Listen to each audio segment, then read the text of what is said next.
இதுவரை திராவிட முன்னேற்ற கழகத்தில் வெள்ளை அறிக்கை கேட்கிறோம். எப்பொழுது பார்த்தாலும் இருக்கிற நம்முடைய தொழில்துறை மந்திரி சொல்றார், பல லட்சம் கோடிக்கு தொழில் முதலீட்டு ஈர்க்கப்பட்டது, பல நூறு புரிந்துணர்வு ஒப்பந்தங்கள் போடப்பட்டது என்று பத்திரிகையில தான் செய்தி வருது, ஊடகத்தில் செய்தி வருது.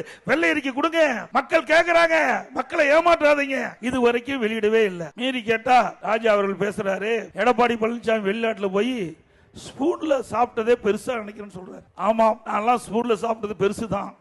நான் விவசாய குடும்பத்தில் பிறந்தவன், சாதாரண குடும்பத்தில் பிறந்தவன், கையில் சாப்பிட்டு தான் பழக்கம். உங்களை போலுங்க அப்பா மத்திய மந்திரியா இருந்தாரு, நீ செல்வ செழிப்புல வந்தீங்க, நீங்க தங்க ஸ்பூன்ல சாப்பிடலாம். ஸ்டாலின் அவருடைய அப்பா முதலமைச்சர் இருந்தாரு, செல்வ செழிப்புல இருந்தாரு, அவர் தங்க ஸ்பூன்ல சாப்பிடலாம், இன்னைக்கு வெள்ளித்தட்டுல சாப்பிடலாம்.